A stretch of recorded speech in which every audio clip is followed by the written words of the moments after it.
राधे राधे दोस्तों। जगन्नाथ भगवान की अनेक लीलाएं हैं, जिनमें से एक लीला उन्होंने माधव दास के साथ की थी। तो आप ये कथा सुनकर हैरान रह जाएंगे। भक्तों को बीमारी से बचाने के लिए खुद ही बीमार पड़ते हैं भगवान जगन्नाथ। तो भगवान जगन्नाथ बीमार होने के बाद 15 दिनों तक आराम करते हैं और आराम के लिए 15 दिनों तक कपाट बंद कर दिए जाते हैं और इस दौरान उनकी सेवा की जाती है। उड़ीसा के पुरी में भगवान जगन्नाथ के एक भक्त रहते थे, जिनका नाम था माधव दास। माधव दास यहाँ अकेले ही रहते थे और उन्हें संसार से कोई लेना देना नहीं था। वे अकेले बैठे बैठे प्रभु जगन्नाथ का भजन किया करते थे। नित्य प्रति श्री जगन्नाथ प्रभु के दर्शन करते थे, उन्हीं को अपना सखा मानते थे और प्रभु के साथ खेलते थे। इतना ही नहीं, प्रभु भी अपने परम भक्त माधव दास के साथ अनेक लीलाएं किया करते थे।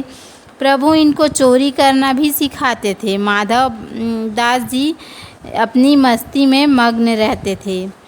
एक बार माधव दास जी को अतिसार उल्टी दस्त से पीड़ित हो गए। वे इस रोग के कारण बहुत दुर्बल हो गए थे। वे उठने बैठने की भी समर्थ नहीं थे।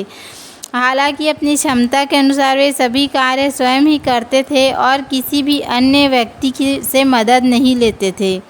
कोई महाराज जी हम आपकी सेवा कर दे कहते तो वे कहते नहीं, मेरे तो एक जगन्नाथ ही हैं, वही मेरी रक्षा करेंगे। ऐसी दशा में जब उनका रोग बढ़ गया तो वे उठने बैठने में पूरी तरह से असमर्थ हो गए। तब श्री जगन्नाथ जी स्वयं सेवक बनकर उनके घर पहुँचे और माधव दास जी को कहा कि हम आपकी सेवा कर दें।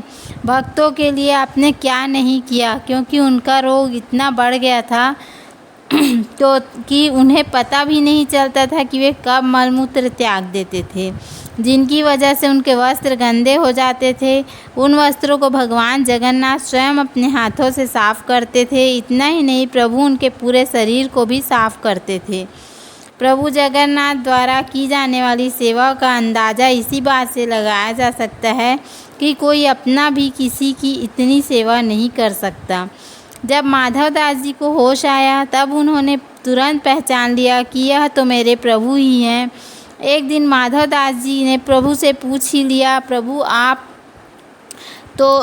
में भी तो दूर कर सकते थे, एक ही क्षण में मेरा रोग दूर कर देते तो ये सब करना ही नहीं पड़ता। भक्त की बात सुनकर प्रभु ने कहा, देखो माधव, मुझसे भक्तों का कष्ट नहीं सहा जाता, इसी कारण तुम्हारी सेवा मैंने स्वयं की है। जो प्रारब्ध होता है तो उसे भोगना ही पड़ता है। अगर उसे काटोगे तो इसी जन्म में नहीं, लेकिन उसे भोगने के लिए फिर तुम्हें अगला जन्म लेना पड़ेगा और मैं नहीं चाहता कि मेरे भक्त को जरा सा प्रारब्ध के कारण फिर अगला जन्म लेना पड़े। इसलिए मैंने तुम्हारी सेवा की, लेकिन फिर भी तुम कह रहे हो तो भक्त की बात भी नहीं टाल सकता। प्रभु जगन्नाथ अपने भक्तों के सहायक बन उन्हें प्रारब्ध के दुखों से कष्टों से सहज ही पार कर देते हैं। प्रभु ने अपने भक्त माधव से कहा, अब तुम्हारे प्रारब्ध में 15 दिन का रोग और बचा है, इसलिए 15 दिन का रोग तू मुझे दे दे। इसके बाद प्रभु जगन्नाथ ने अपने भक्त माधव दास के बचे हुए 15 दिन का रोग स्वयं ले लिया। यही वजह है कि भगवान जगन्नाथ आज बीमार होते हैं। ये तो हो गई उस समय की बात, लेकिन भक्त वत्सलता देखिए। भगवान जगन्नाथ को आज भी साल में एक बार स्नान कराया जाता है, जिसे स्नान यात्रा कहते हैं।